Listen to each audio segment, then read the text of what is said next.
Hello students, so class 6, today I am going to teach you chapter number 8. So everyone please open your book, chapter number 8. The chapter name is HTML and Introduction. It's a very new topic for you. So I am going to explain you each and every important thing from this chapter, page wise. So everyone please sit with your book. So I am starting with the chapter. So the chapter name is HTML and Introduction. So before we will start with this chapter, we need to know some of the terms which will help you to understand why do we need to learn HTML. Everything that we learn is having some kind of purpose or some kind of aim to do something practically. So like that, HTML also help us to do many different things or help us to make many things which are more interesting. So everyone open page number 92. So at first we have to know what is internet. So internet is very popular nowadays.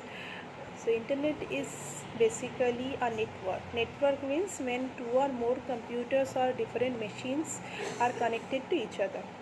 So internet is known as a network which will help you to connect to different people around the world and also help you to learn different things from there. Basically, it will help you to gather knowledge and communicate with different people and share your knowledge as well. So all of you look at the book. So internet as an emerging technology has become a vital part of our life. Obviously, it is the largest information base and has revolutionized the world economy as well as the society. Internet is a network of millions of computers which are connected to each other to share information and resources. So that is exactly what I was saying. So internet is basically help us to communicate with people and share informations or gather information. So next important thing is, so why we need to know internet. Now we are coming to the next topic. So when we are using internet, normally we are seeing or searching any websites. So what are the websites? Websites basically consist of millions of pages. So those pages are known as web pages. Now the thing is, why we need to learn the chapter HTML or why we need to know HTML. So here the question will have to arise in your mind that what is the use of HTML language.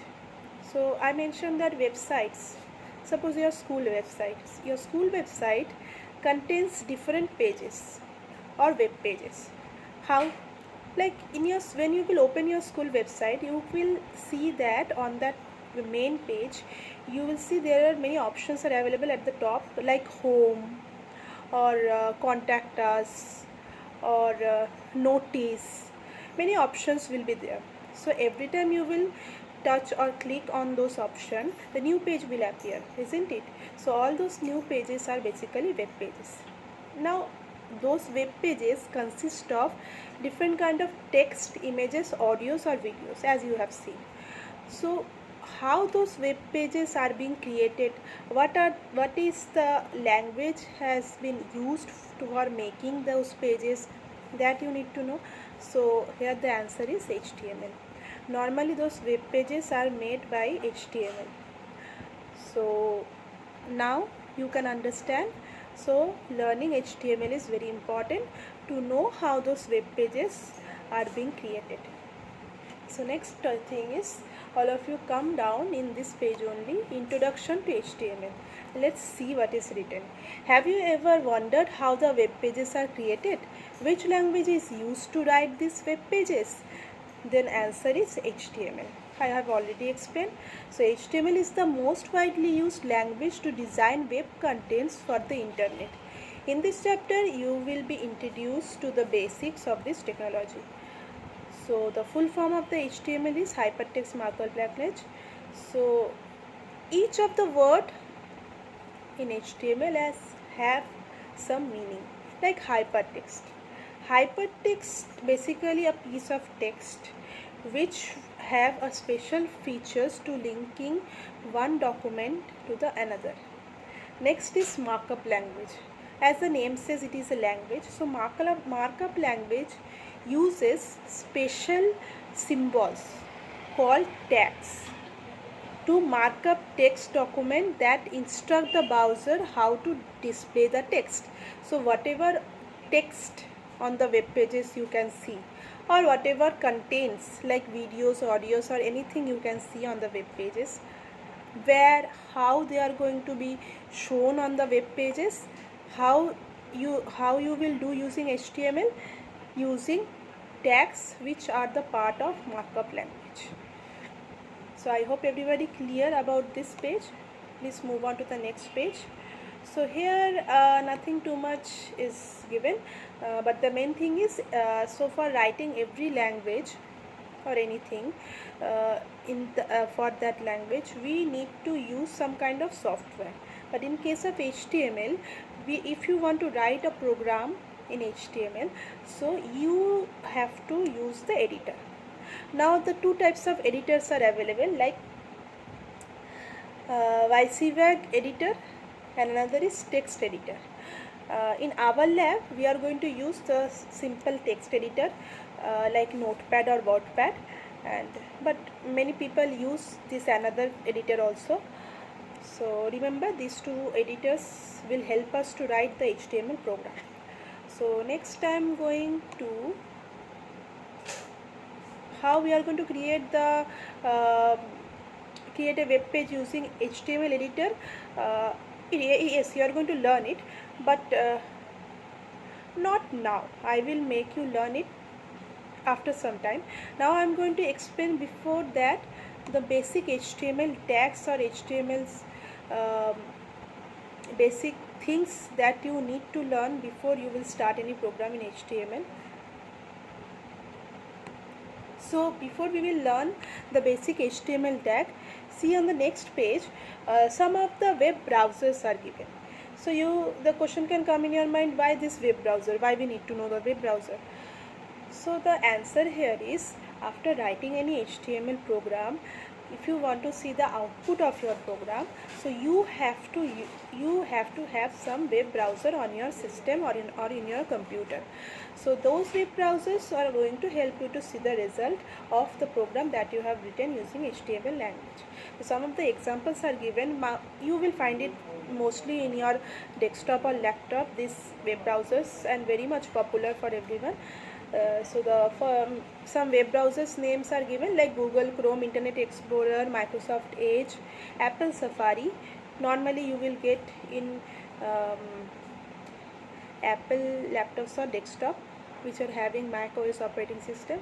Mozilla Firefox also available, and Opera not too much in use nowadays, but many people may use. Okay, next we will go directly to the page number 94 bottom part, where the heading is given HTML document structure.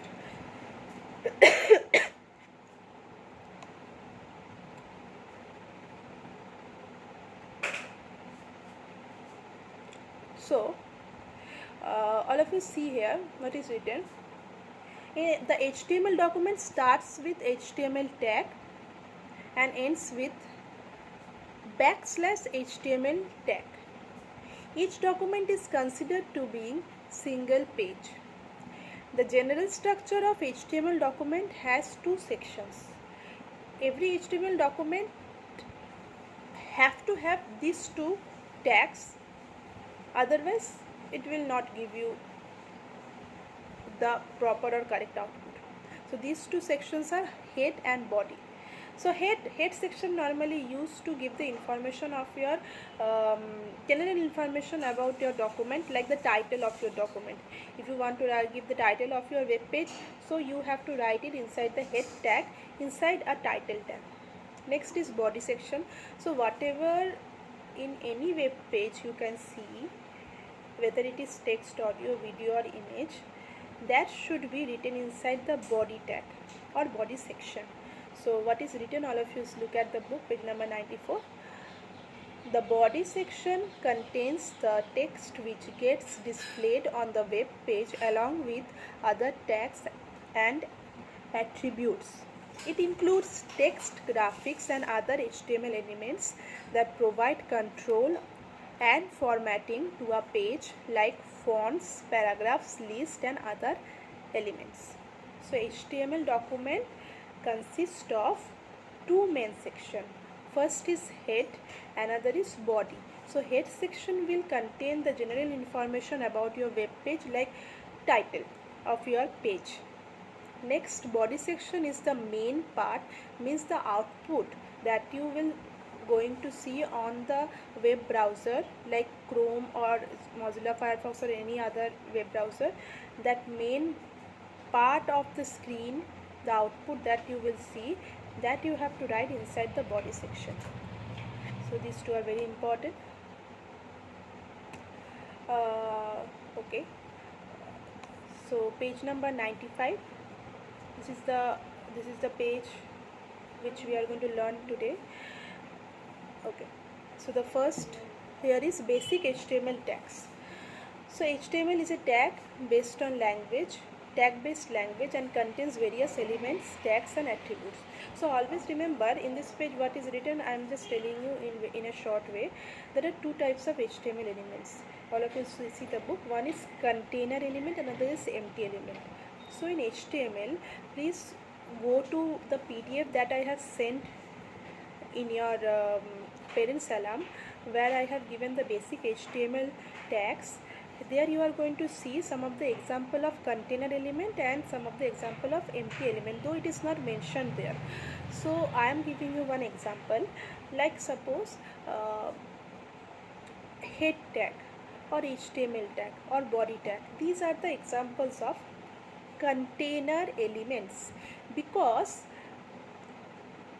these kind of elements or tags have a opening brackets and also have a closing brackets. So these kind of tags are known as container element in HTML. Now there are some exceptions are also there. Like in HTML, you will get to see one tag called BR. BR stands for break, basically means to make your text jump to the next line. You normally use that tag. So BR tag doesn't require any closing bracket or closing tags. So that's why those are known as empty element. So that is all for today. I hope all of you have learned very well. Thank you, class. Please go through with the PDF and the book these pages. If you find any problem, then